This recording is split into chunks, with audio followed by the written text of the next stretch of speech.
Hello class, I'm Darlene Wesley and I will be facilitating week 11, Theorizing Diaspora 1 Groundings. This week's material all centered around the diaspora. Although there are many theories, definitions, and perspectives with the term diaspora, I get the overall consensus that it means a displaced or dispersed people from their original homelands. James Clifford, one of the authors for this week's reading, he says that diaspora includes the collective community and shared memory of a dispersed people. The word diaspora has many interchangeable terms or associated words such as refugee, exile, immigrant, creolization. The word diaspora, it's difficult to construct an ideal theoretical model because there are so many different diaspora paradigms, as well as some of these paradigms are continuously changing. For example, Clifford, he says that diasporic people were once thought to be separated from their homelands by a long distance or a vast ocean, like an exile with no chance of returning home. And that idea of returning home or not returning home is a continuous theme that we see throughout this week's reading. However, this idea has changed due to modern communication, such as the internet or telephones, as well as advanced modes of transportation, like airplanes and advanced steamships. The diaspora models, the classic models, first begin with the Jewish, the Armenian, and the Greeks. And it's not until the 1950s that we see the African diaspora model being included. The use of the African diaspora model emerges directly out of the growing scholarly interest of the Pan-Africa movement, as well as Black internationalism in general. It is important to note that the use of the Black or the African diasporic model is very much political in nature. It is used to challenge the racist theories and assumptions about Black people. The unifying of the African people was influenced by many popular currents. The most important of these currents include the diverse ideologies of return that were so often a component of the African experience in the New World. The Pan-Africanist and the Negritude movements use this idea of returning home as a nostalgic feature of racial unity and African pride, often echoed by Marcus Garvey's Back to Africa movement. Returning home was a feature of racial solidarity. Other Black scholars, such as W.E.B. Du Bois, reiterates this return home ideology.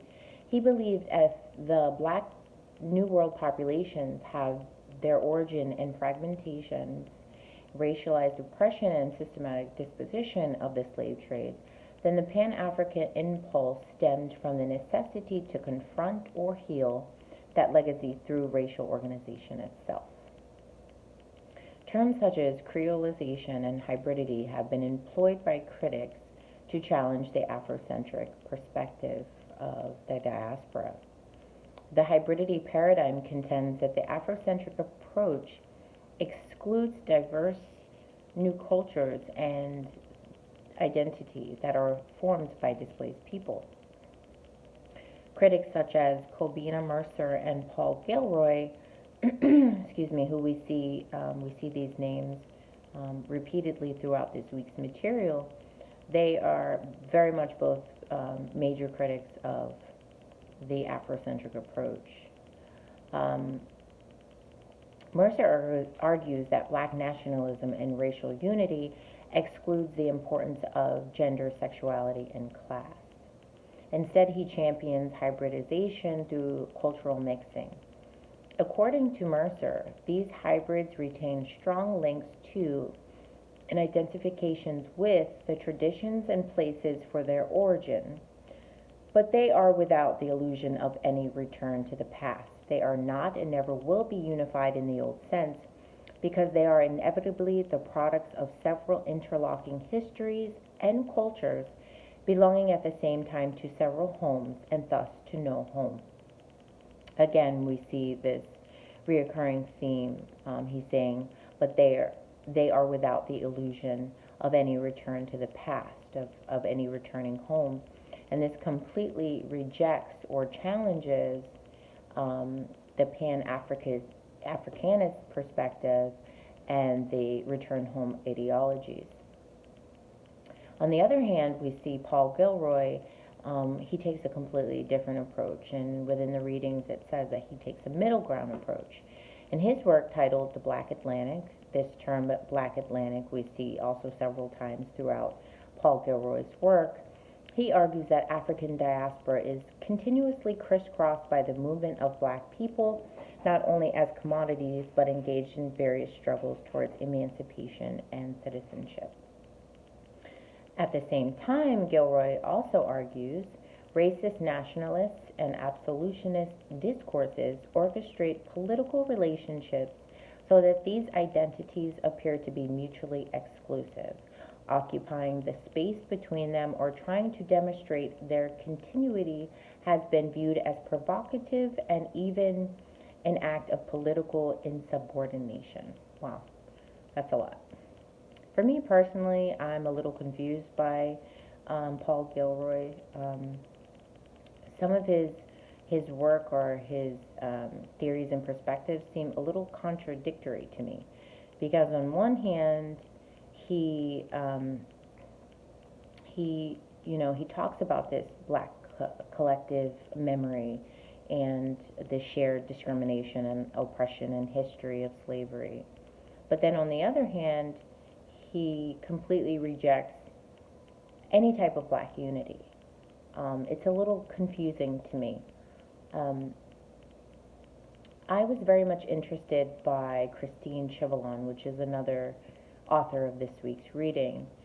She criticized Gilroy and said that she found some bias within his study.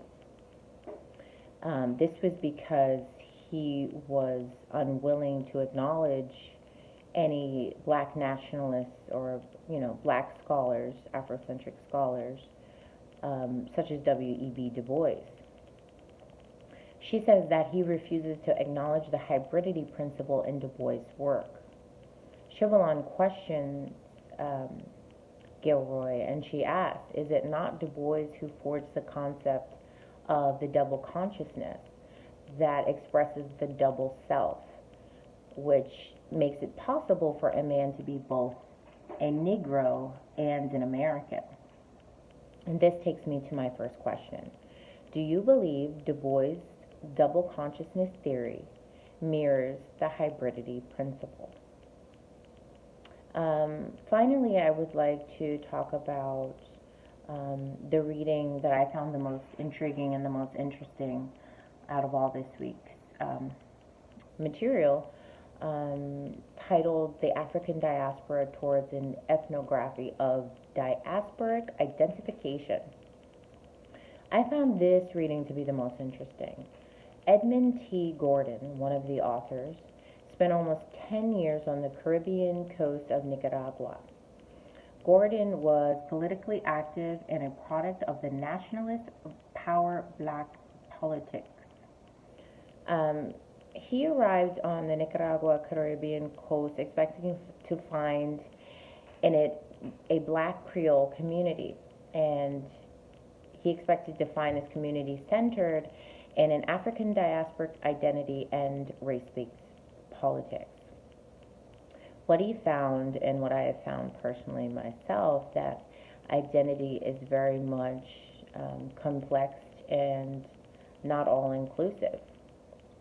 Just within this one study that he conducted in Nicaragua, um, black people had very contrasting views about their identity.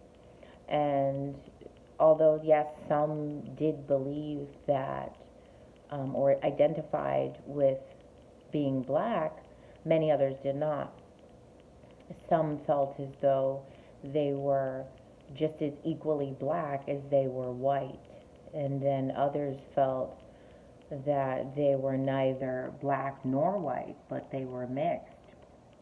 And this diversity and identification is also seen with their place of origin, where they believed that their ancestors came from. Some believed that their origin was Jamaica, and some believed that it was Scotland, others was Great Britain, and many of them did not believe that their origin was from Africa at all. He interviewed many people, and I remember the one man that he interviewed saying, him believing that he was, his origin was, a black man believed his origin was from Europe. And he said, this is what we were taught. This is what we were taught in school. So I find that interesting too, identity in the sense of, what you were taught, not just your environment, but through school, through knowledge production. And also maybe your identity based off of ignorance. I don't know if that's right to say or not, but I found this very, very interesting. This reading makes me think about my own personal experiences living here in Miami, and on many occasions being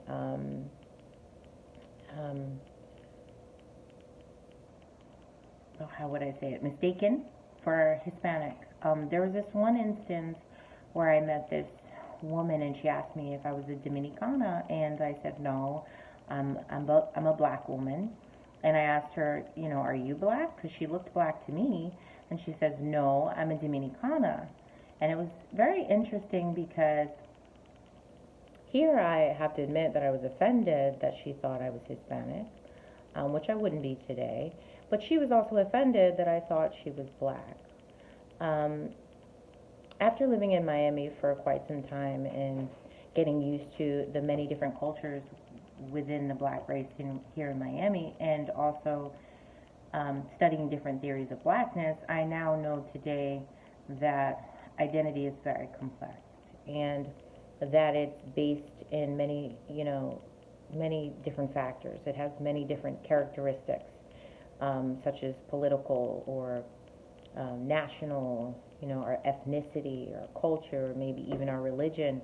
Just, we all have a personal identification, even though society may see us as black. Maybe we do come from different places within the diaspora, and we do identify differently. And this takes me to my next question.